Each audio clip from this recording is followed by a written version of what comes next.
mending kita fokus ke agamanya masing-masing aja. Kalau menurut saya jangan seperti itu, Bang. Kenapa Anda tidak katakan itu kepada ulama-ulama kalian? Pernah tidak Anda mendengar ulama-ulama, ustadz-ustadz, pemuka-pemuka agama Islam bahas agama Kristen? Selamat datang di MPF TV. Kami hadir bukan mencari pemenang. Kami hadir mengajak berpikir. Saya melihat akhir-akhir ini kan memang Islam sama Kristen kan sering kelihatannya kayaknya mencari kesalahannya masing-masing gitu loh, mencari jalannya ya kelemahannya masing-masing. Dan menurut saya itu mending kita fokus ke agamanya masing-masing aja. Kalau menurut saya jangan membahas ibaratnya yang namanya udah keyakinanmu nggak usah diungkit-ungkit lagi gitu loh. Menurut saya seperti itu sih, Bang. Kenapa Anda tidak katakan itu kepada ulama-ulama kalian? Ya harusnya sih pengen sih, Bang, cuma kan harus punya power sih, Bang, kalau gitu. Gak sembarangan kan. Nggak harus punya power. Anda kan bisa naik ke forum-forum Islam begitu, bilang sama mereka supaya kita jangan bahas-bahas agama Kristen. Nanti kalau agama kita dibahas nanti kita marah, lapor polisi, kan gitu. Coba Anda, saya tanya dulu jujur, selama Anda jadi orang Islam, pernah tidak Anda mendengar ulama-ulama, ustadz-ustadz, pemuka-pemuka agama Islam bahas agama Kristen? Pernah sih, Bang, tapi enggak, itu tertentu aja sih menurut saya, yang mungkin yang garis-garis keras aja. Kalau yang Islam yang seperti dia Islamnya sesungguhnya ya enggak bakal bahas-bahas agama lain, tergantung Islam yang orang-orangnya sih, Bang. Islam yang sesungguhnya tidak akan membahas agama lain. Bukannya Al-Quran malah yang membahas agama lain. Iya, tapi kalau yang Islam yang ibaratnya yang balik yang beneran, dia kan membahas agamanya sendiri, nggak akan membahas orang lain. Bukan, agama Islam itu, Al-Quran itu menurut Anda membahas agama orang lain nggak? Iya sebagian, tapi kalau ada yang ulama itu kalau ceramah itu nggak bahas orang lain gitu, maksudnya. Iya, itu kan ulama. Itu kan ulama, Bang. Yang saya bilang, apakah Al-Quran itu membahas agama orang lain?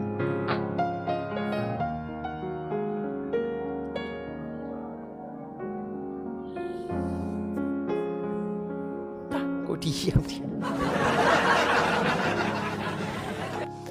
Bang, sebenarnya ya, kalau Anda membaca Al-Quran, Al-Quran itu membahas agama orang lain, yaitu membahas agama Yahudi dan Nasrani. Sesungguhnya orang-orang Yahudi dan orang-orang Nasrani tidak akan senang kepada kalian sampai kalian mengikuti mereka. Betul? Pernah dengar ayat itu? Iya, pernah. Iya, itu ayat Al-Quran, Bang. Jadi jangan bilang bahwa ulama-ulama, ustadz-ustadz yang membahas agama Kristen, agama Yahudi itu tidak ada dasarnya dalam Al-Quran. Ada. Sebenarnya masalahnya bukan di situ, Bang. Masalahnya itu bukan hei orang Kristen, hei orang Islam jangan bahas agama lain.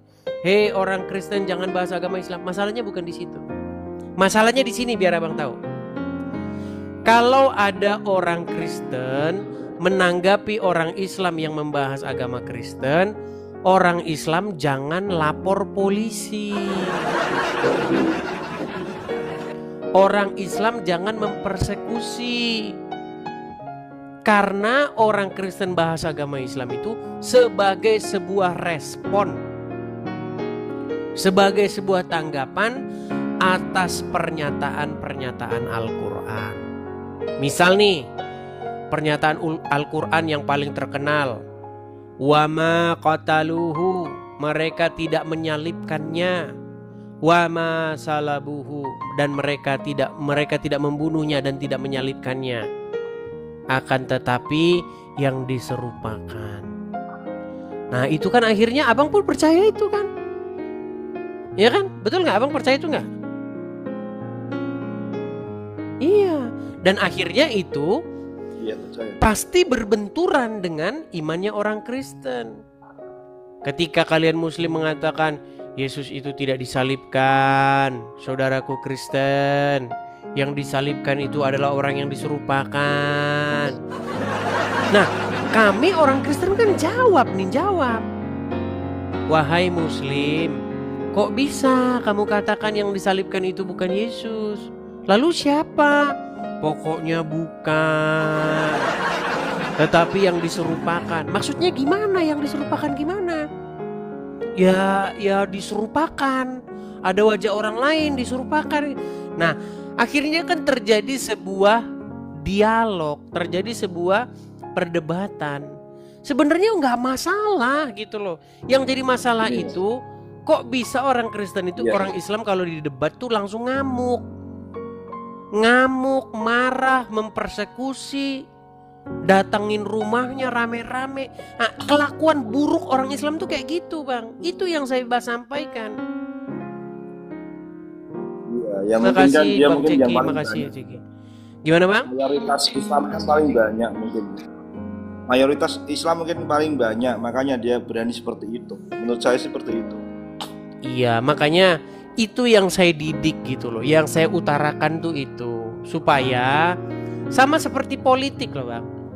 Kalau kita nonton di acara TV One, acaranya Karni Ilyas, yang kita lihat kan sebuah perdebatan kan, adu argumen. Menurut si A yang benar,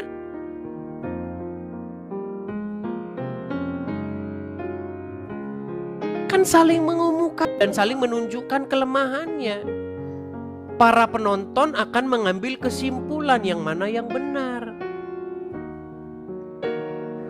Kita nggak jauh beda dengan begitu, Bang. Kita ini juga mengimani sesuatu yang menurut kita benar, menurut Anda benar. Ya kita ini nih, kita diskusikan nih. Bila perlu kita debatkan. Tapi yang terjadi apa ketika Islam dan Kristen debat? Itu tadi yang saya bilang. Didatangi rumahnya, dipersekusi, dirusak rumahnya. Itulah kelakuan orang Islam. Makanya saya bilang, orang Islam gak mampu, Bang, untuk debat itu orang Islam gak mampu. Berkali-kali dilakukan diskusi lintas agama, yang keluar dari mulut orang Muslim itu seperti itu. Halal darahmu, boleh kamu dibunuh. Apa seperti itu? Makasih Bang Ceki, saya menjelaskan dari, saya mau menjelaskan dari yang jenengan tadi. Harus pengetahuan saya, itu Yesus itu emang ya, kalau ya menurut Islam ya itu emang ditarik ke langit, habis itu diganti orang lalu menyerupai Yesus, habis itu disalib. Ya gitu. Kalau di Al-Quran itu seperti itu. Jadi yang menyerupai Yesus itu diturunkan, terus habis itu yang mirip dibawa ke langit. Taruh ke atas gitu. Nah, bolehkah keyakinan? Boleh nggak keyakinan Anda itu saya bantah? Atau kita argue di sini, kita melakukan adu argumentasi, boleh nggak? Untuk membuktikan bahwa statement Anda itu benar. Boleh? Kita uji?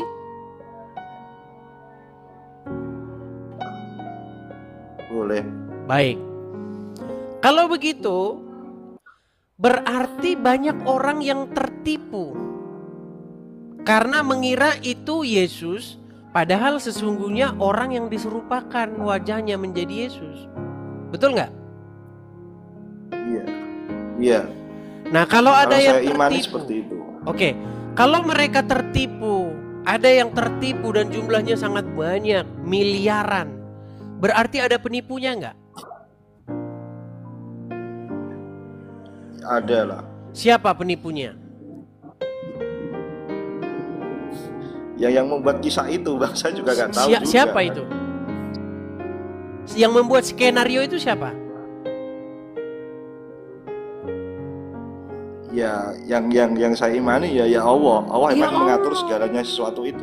Iya, makanya ketika saya simpulkan bahwa Allah Maha Penipu, kira-kira kesimpulan saya itu salah atau enggak?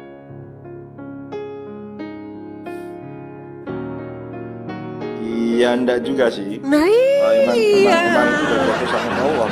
Nah iya, makanya saya bilang, ketika saya ungkapkan, kalau begitu wahai muslim, Allah itu adalah sang penipu.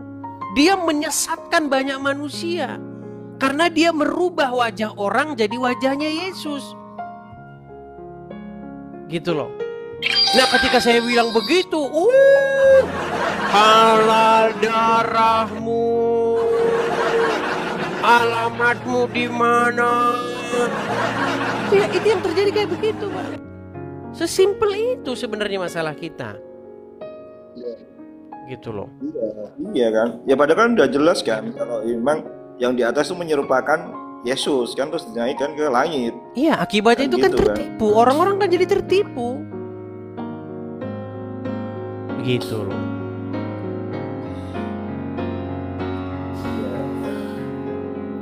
Tapi Bang Edis juga percaya ya namanya kitab itu ada 5 ya.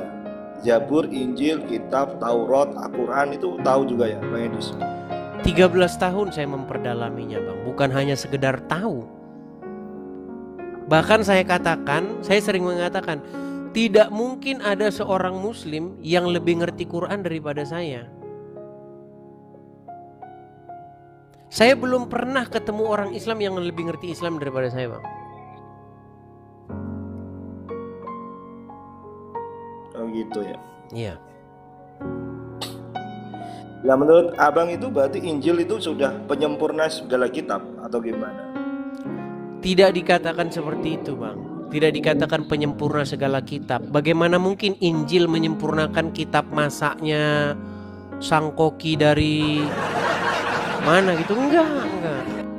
Injil itu adalah berita gembira. Arti dari Injil itu sebenarnya adalah kabar gembira, kabar baik, pemberitaan tentang lahirnya sang Mesias. Seperti itu. Bahwa sang Mesias penyelamat yang Kalau Al-Quran dinanti-nantikan. di Islam kan menyempurna segala kitab. Kalau Al-Quran yang di Islam itu kan emang penyempurna segala kitab. Kalau yang di Al-Quran.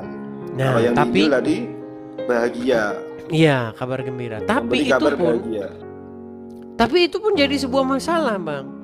Ketika Al-Quran mengatakan bahwa Al-Quran itu penyempurna, statement itu akan membuat orang yang berpikir pasti akan meninggalkan Al-Quran itu.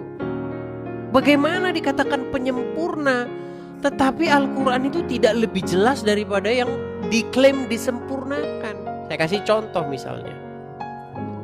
Di dalam kitab-kitab terdahulu dijelaskan kenapa orang sunat, buat apa sunat, umur keberapa sunat. Dijelaskan. Tapi ketika Al-Quran datang, apakah Al-Quran membicarakan tentang sunat? Kagak, nggak tahu. Quran sunat itu buat apa, nggak tahu. Orang Islam sunat, nggak tahu dia sunat karena apa. Makanya nggak mungkin Quran itu penyempurna, nggak mungkin. Kalau peniru ya, peniru kitab-kitab sebelumnya. Jadi di dalam kitab-kitab sebelumnya ada peristiwa begini diikutin, peristiwa begitu diikutin, tanpa dia tahu kenapa harus begitu. Coba saya tanya jujur, Bang. Anda pasti sunat kan? Iya, kalau sunat kan emang untuk kebersihan sih, Bang. Selain buat agama, emang itu buat kebersihan. Oke, di mana dalam Al-Quran bahwa sunat itu untuk kebersihan? Ya memang nggak ada sih, Bang. Nggak Itu kan ada. emang Lalu bagaimana orang tua yang kita nyuruh sunat dulu sih. Lalu bagaimana kita mengatakan bahwa Quran kita penyempurna? Jadi kan nggak layak dikatakan Quran kita penyempurna, Bang. Bahkan jauh dari sempurna. Dia tidak menjelaskan apapun tentang sunat. Dia tidak menjelaskan apapun tentang kenapa Ibrahim bersunat. Kapan Allah memerintahkan Ibrahim sunat? Nggak jelas, Bang. Quran itu nggak jelas. Bukti bahwa Quran tidak jelas adalah ketidakpuasan umat muslim terhadap Al-Quran. Apa buktinya kalau umat muslim itu nggak puas terhadap Quran? Umat muslim itu mengimani kitab-kitab sesudah Al-Quran. Kitab ulama A, kitab ulama B, kitab kuning, kitab fikih, kitab hadis. Itu adalah sebuah bukti bahwa umat muslim tidak puas dengan Al-Quran. Ya sekarang gini Bang, tadi kan Bang Isi mengatakan 5 kitab ya sudah Bang Edis pelajari. Nah menurut Bang Edis dari 5 kitab itu yang paling klek di hati Bang Edis tuh kitab apa? Ya Bible, Taurat dan Injil. Kalau bahasanya Bible itu kan artinya kumpulan buku-buku. Berarti ada hubungannya sih Bang kalau Taurat Injil itu. Ya jelas ada hubungannya. Berarti ada hubungannya kan? Jelas. Berarti Kristen itu pelajari 2 kitab, Taurat sama Injil. Iya. Sedangkan Islam cuma Al-Quran gitu, sama hadis ya. Al-Quran memerintahkan Bang. Di dalam Al-Quran umat Islam itu diperintahkan untuk beriman kepada kitab-kitab terdahulu. Jelas ya. Kitab Taurat dan Injil. Tetapi yang terjadi orang Islam tidak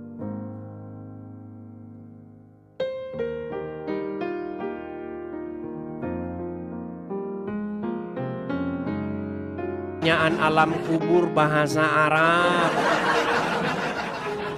maka kursuslah bahasa Arab. Saya mengungkapkan apa yang nyata Bang. Memang begitu. Umat muslim itu kalau ada orang Arab datang ke Indonesia mau kasih sumbangan, terus dia ngomong, saya datang dari Arab Saudi, saya memberi sumbangan kepada masjid. Yang di belakang begini, disangka itu baca doa. Padahal dia hanya ngomong saja dalam bahasa Arab. Itu yang terjadi. Dan fenomena ini tidak bisa disangkal oleh siapapun. Walaupun pernyataan saya ini pahit, nyelekit begitu ya di hati, tapi yang saya katakan ini benar. Begitu. Iya, Pak. Saya juga banyak kan punya teman-teman Kristen juga pada ngomong gitu, emang kenapa sih Muslim kok selalu mengulik-ngulik orang Kristen? Yang penting dia agamanya udah bener, merasa bener kan, udah nggak usah bahas-bahas yang lain. Ya banyak sih teman-teman saya juga pernah masuk gereja juga kan, tapi ya ikut teman juga ingin tahu lah. Saya juga bilang sama ayah dulu, Pak saya ingin mengetahui bagaimana sih Kristen caranya ibadah gitu aja. Ya boleh ayah juga boleh.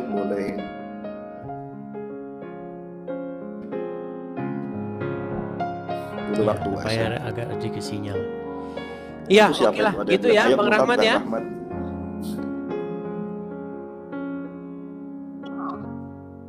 Ya bang. Oke. Terima kasih Bang Rahmat. Sama-sama Bang Rahmat. Saya ucapkan selamat malam. Ya, terima kasih. Saya turunkan ya Bang Rahmat ya. Oke, itu tadi pembahasannya. Tapi ini baru satu bagian dari cerita yang lebih besar. Kalau mau lihat yang lebih seru, cek video lain di channel ini. Klik aja sebelum ditenggelamkan oleh algoritma.